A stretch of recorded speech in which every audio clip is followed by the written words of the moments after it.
صلی اللہ تعالی علیہ وسلم کو ایک بندہ آیا، پوچھنے لگا یا رسول اللہ زیادہ لوگاں جو حقدار کیڑا ہے جے نال میں اچھا سلوک کراں؟ اللہ دے پاک پیغمبر نے فرمایا کہ والدین۔ کون ہے؟ والدین۔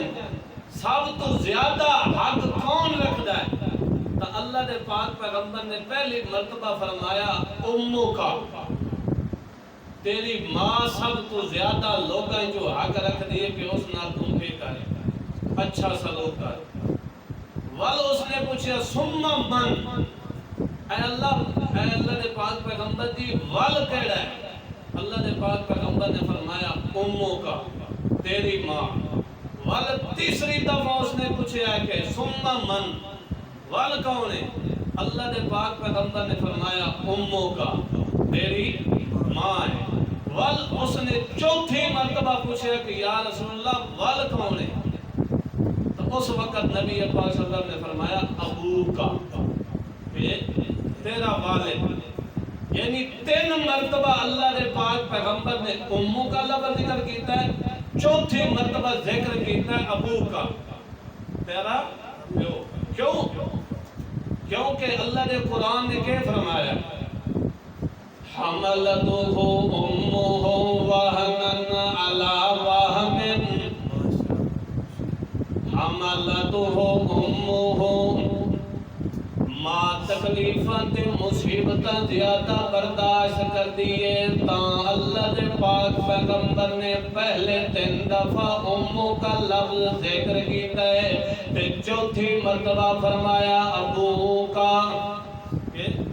کیوں؟ کیونکہ ماں ایک تائے کہ بچے نو 9 ماہ تے 10 دن اپنے پیٹ دے اندر حمل دی صورت دے اندر رکھ دیے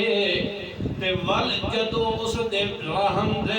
اندر مادر رحم دے اندر بچے دا نطفہ ٹھہر جاندا ہے، ول ماں نو پتہ لگ ویندا ہے ماں دیاں دکھاں تے تکلیفاں تے مصیبتاں دے مراحل جڑے او درجہ بدرجہ شروع ہو جاندے، ول ماں دے جڑیاں مصیبتاں تے تکلیفاں دیاں او ماں نو پتہ ہوندا ہے کہ میرے اوتے کتنیاں تکلیفاں حمل دے دوران دیاں پیوں دیاں، او والے ایک قدم رکھ دیے تا بڑا سہم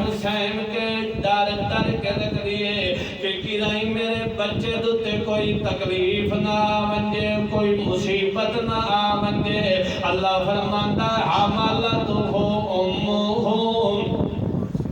او دی ماں کے کر دیے پہلی تکلیف دے اٹھان دیے کہ 9 مہینے تے 10 دیہڑے کے کر دیے تکلیف تے مصیبت پہ اٹھائیں دی ہوندی ہے تے والگی ہو جیا مرحلہ بھی آندہ ہے دوسرے نمبر دوتے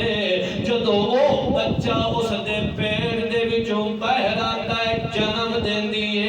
تے اے بھی دنیا دی آخری مصیبت تے تکلیف ماں واسطے ہوندی ہے، ماں واسطے دنیا تے آخرت دیاں ساریاں مصیبتیں جو اے مصیبت وڈی ہوندی ہے، زمین و آسمان واسطے او دے واسطے سارے زمین و آسمان دا سارا خلائق مصیبتاں نال بھرے ہوئے تا اے بچے نو جنم دینا اے وڈی مصیبت ماں واسطے، والے اس کو مصیبت اللہ دے پاک پیغمبر نے فرمایا، اللہ دے قرآن نے فرمایا وَفِصَالُهُ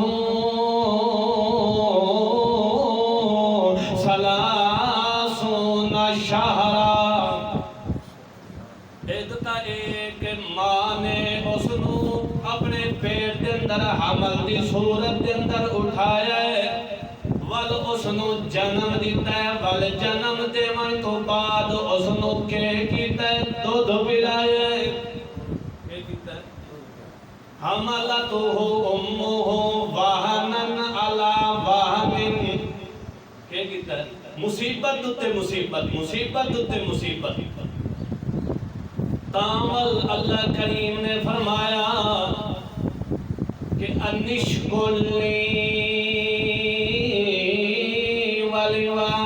وَلِوَالِدَيْكَ، میرا بھی شکریہ ادا کر تے اپنے والدین دا بھی کر۔ شکر شکریہ ادا کر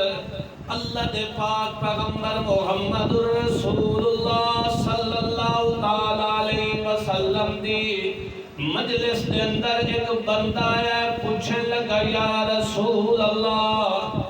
والدین دے حقوق کیا ہیں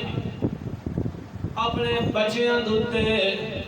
تول اللہ دے پاک پیغمبر نے دو لفظاں دے اندر جواب دیتا ہے لمبی چوڑی گل نہیں کیتی کیونکہ اللہ نے سونے محمد رسول اللہ نو جڑے کلمات دیتے ہیں جڑے کلم دیتے ہیں او بڑے جوامع ہوندے ہیں ایک چھوٹا جیا جملہ بول دے ہیں تے پورے دین نو اس وچ جمع فرما دیندے ہیں اللہ دے پاک پیغمبر نے جدوں پوچھیا ہے اس نے کہ میرے اوتے والدین دے حقوق کیا ہیں اللہ دے پاک پیغمبر نے دو جملے دے اندر بلکہ ایک جملے دے اندر جواب دیتا تے فرمایا ہما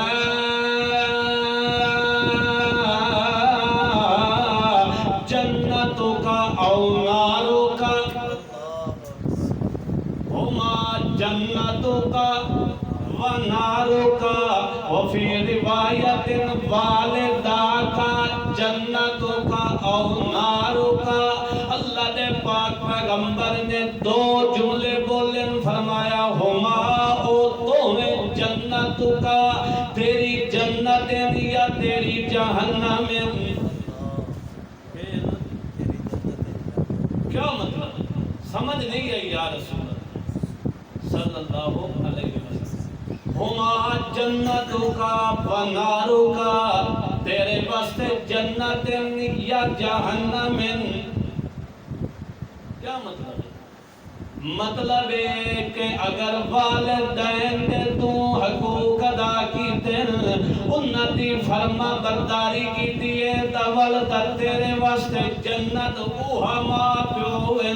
اگر تو انہاں دی نافرمانی کیتی ہے انہاں دی خدمت گزاری تو نہیں کیتی تول اوہ تیرے واسطے نار تے جہنم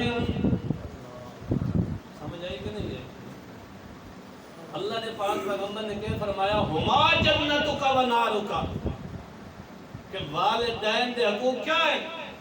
مختصراً جواب دیتا ہما جنتوں کا و ناروں کا تیرے واسطے جنت یا جہنم کیا مطلب یہ ہے کہ اگر انہوں نے حقوق تو اچھی طرح ادا کردہ نہیں ہے وقت تیرے واسطے کی ہے جنت اگر تو انہوں نے حقوق نہیں ادا کیتا تو بلکہ جہنم جنت لبنی چاہیے کہ نہیں کہندہ ارادہ ہے جنت نہ لو